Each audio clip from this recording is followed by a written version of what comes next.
First of all, thanks. You talked about favourable status and looking at favourable status and targets. I would have worked with scientists. We would have been involved in rewetting of peatlands, and you could do all the things in rewetting, and for one reason or another, you may never. I've seen peatlands in Ireland and boglands, Raheen Moor, for example, that's designated. It was never able to reach its favourable status. Actually, it decreased, even though there was nothing going on. All the rewetting was done. What's your answer to that when you talk about making sure legally that you have favourable status? Okay, thanks for the question. Actually, favourable conservation status would apply to peatlands, bogs that are protected habitats. I refer to a couple of them. So to them, we have no evidence that favourable conservation status will ever be unachievable. So for those, we do propose, and we do have quite some baseline, including from reporting of Ireland itself and the other member states on what that entails. And for those, we do expect favourable conservation status in the long run to be attained. Now, for the non-protected ones, here it's about changing the conditions so as to have some restoration of the peatland itself with climate benefits, biodiversity benefits. We are not, for the non-protected ones, aiming to attain what would be called favourable conservation status. There's this fundamental difference. The amount of restoration of rewetting of climate benefits will have to be defined by the member states themselves. And as I said, I do believe Ireland has already plans to rewet, irrespective of the nature restoration law, that would amount to take into account this need of restoring peatland for climate purposes. Right. You talked about, and we'll try and keep these as short as we can. You talked about productivity in different areas. We talk about a thing called community. You might know much about it. We talk about private property rights in Ireland. We talk about a farmer, and you talk about productivity. What do you say to a farmer? And bear in mind that Ireland in the northwest, the west, the Midlands and the southwest has 95% of its peat area. There are a lot of farmers that raise families and contribute to a community in those areas. When CAP was brought out, it was to basically keep the price of food cheap, and it was to basically subsidise it. Farmers wouldn't get as much for their stock, they got it a different way, but now all these other things are being closed in.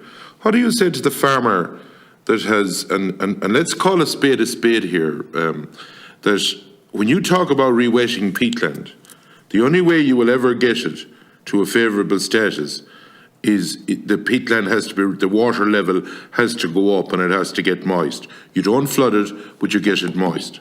So don't be telling me or anybody, because we've done this already. There's no point telling anybody that you'll be walking cattle up and down the field. You won't. Now, you won't be walking sheep for that matter. And second of all, the figures that you were on about, Teagasc in Ireland have came, you talked about the amount of methane and carbon that's coming out of peatland. There's a study being done in Ireland at the moment, and the initial figures, and while I do admit that these aren't fully done because it will take a few years, the initial figures are totally different to what's coming out in the Netherlands and other places. What do you say to a farmer that has farmed and contributed to a community, that has all their land in peatland, and that's what some people have in this country? What do you say to them? Where will they go? Because I can just tell you now, whether you like it or whether you don't, or whether the EU wants to drive this on top Ireland or not, the study that you talk about in cost-benefit analysis of 8-to-1 hasn't been done when you look at a family living and contributing to a community in a rural part of this country. Land types are totally different in different parts of Ireland. And what I am asking you is, what do you say to that farmer that will be basically having to abandon their land? And you say 2030, there's one figure. Yes, Burnamona can cover this for 2030. On the 1st of the 1st, 2040, 50% of it has to be done. And that means that we in Ireland have to have 90,000 hectares from 2030 to 2040 done. We have to have 60 before that. And going by the figures that I have of 300,000 hectares. And where does private property rights come into this in your so-called regulation? Thank you very much for the questions. Actually, I was recently in a meeting with Finnish stakeholders, and exactly that same question came to me on a specific farmer that was asked, I'm working on Great Peatland, what will happen? So I will come to that. Let me first address the private property rights, which is a very general question. The bindingness of this proposal is upon the member states. It's not upon private landowners, farmers, or any others. It's, of course, for the member states to decide how they will approach. And I'll tell you, there are many successful voluntary approaches, incentive approaches, mostly in Finland that I just referred, that are very successful. So it's not for us in the Commission to say how private property rights are. Sorry, sir. It's ye that's bringing out the regulation. It's ye that's bringing in the regulation. So I did not understand the comment on the regulation, sorry. It's ye that is bringing in this EU nature regulation. So absolutely. It's fine saying the member state. If all the member states, or if it's agreed at European level, then it's into every country. The onus is on every country, and we have to report as every country back to the EU. Correct or not? Absolutely. I'm saying exactly that. We are bringing bindingness, legal bindingness into the member states. They'll have to follow the targets. But the way in which they follow them, it does not impose nothing against private ownership. That must be tackled into the nature restoration plans. If member states want to address it through binding measures, voluntary measures, incentives, or whatever else, it's in their hands. So there's nothing incompatible in our proposal with private property rights. Sorry to interrupt you, but can I just say you said nothing to encroach on private people. Can I tell you that the Habitats Directive has encroached on every piece of private property around Ireland? So let's not live in a fantasy world that this won't be encroaching on private property. Well, if the Habitats Directive has done it, as I say, there's no novelty from the duties that derive from the Habitats Directive. Here, what I'm discussing is the non-protected habitats. And for those, there's nothing in the regulation that encroaches in private property rights. It's a decision of the member states in the national restoration plans that must be done in full consultation with stakeholders. But let me address the farmer. You said, what would I say to a farmer that has all of his land in Great Peatland? First thing I would say, it depends on the decision of the member state that he can fully maintain as is his own activity. That specific farm does not need to be put under restoration. It will depend on national decisions and conveniences. It's true when we say for each year we invested, there's 8 years of benefits. Well, much of these benefits is public benefits, for which there should be public money going to support these public goods. So, of course, if the wetting, when it does come in and it changes production, and by the way, allow me to dismiss something I've heard. We are not preaching at all that Ireland should do water buffaloes on Great Peatland in the future. We do refer in the examples and our consideranda that some forms of production, be polyculture, some kinds of berries, sphagnum, etc., water buffaloes in some areas, can be options to maintain other kinds of production, but it depends on what in Ireland is possible or not. Is fully dependent on the Irish situation that I don't know enough. But if this rewetting would come, first there are several levels of rewetting. Some levels of rewetting, which is bringing up the water table, but not up to the surface, are compatible with maintaining some sorts of grassland use. So production can be affected or changed, but not everywhere, depending on the options the member state fully change. But second, and that's the most important point, which is we are seeing that there are societal needs from peatland, which are now different from the past. In the past, there was peat extraction for energy, and there was draining for agriculture production.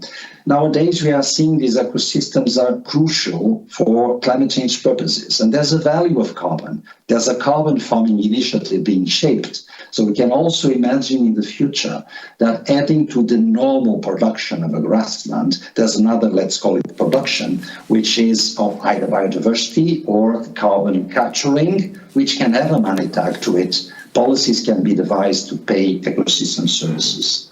My final comment is on methane from rewetting. We've heard this coming on other grounds, that yes, when you rewet, there are also emissions of methane. All the studies we've seen so far indicate a climate benefit, even counting on this methane that can come from rewetting vegetation. I'm not aware of a specific Irish study that would show otherwise, but we are very receptive of all scientific information that you may wish to make us aware of. Just two final questions. Where there is forestry, and I understand there are some countries have already objected to this, where there is forestry on peatlands, my understanding is those countries have objected because they would have to knock that forestry and re-wet the area. I'm talking about spruce and its likes. I'm talking about Norway and countries like that. Sweden, I think, is one of them. To just deal with that one. And the second one, you said that it's basically the member state that it wouldn't infringe on private property. When the member state doesn't own peaty, drained peatlands that are under agricultural use, be realistic about this. Who is it going to affect? Only the farmer in the area. And you talk about carbon farming. You don't have to live in an area to get up and look at the field in the morning to see, because there's no cattle in it obviously, at carbon farming. And what you are doing in this, and I will push it to you, it is going to happen in certain parts of Ireland with the direction that we are heading at the moment, that we will see land abandonment and basically theme parks in parts of Ireland if this type of action goes ahead in certain parts of the country, because people won't have to be living on it, as you say, to be carbon farming. Thank you. My apologies if you hear an alarm. There's an alarm running here nearby. I hope to get rid of it soon, but I hope you can hear me well. Well, first, let me get back to farmers, the impact on farmers and potential land abandonment. Just to say that let's forget the nature restoration law again. As far as I'm informed, you have your own climate versus agriculture plans, or your climate action program 2021, the upcoming 2023, that, if I'm not wrong, amount to more rewetting of drained peatland under agriculture use potentially that we are proposing in the nature restoration law. So this is just to say there's an issue to be tackled, which is climate change and carbon sinks, peatland being a very appropriate target for that. So if the issues of property rights and how to tackle them will need to be dealt with, be it from a carbon perspective, a climate perspective, or a data perspective. We are convinced there are good options to fully respect private property rights. We've seen that happen in other member states. Now, on afforestation in drained peatlands, including with non-native Sitka spruce, we do have some concerns as Commission on the strategy, the Irish strategy of planting Sitka spruce in important areas for biodiversity, including peatlands, some extensive grasslands, that oftentimes threaten habitats and species under the Birds and Habitats directives. But again, addressing or not other kinds of drained peatland, including the one used for afforestation or peatland under extraction, is fully, in this case, an Irish option to be tackled. It's not, it can be taken into account or not, depends on the will of the member state, as from our proposal.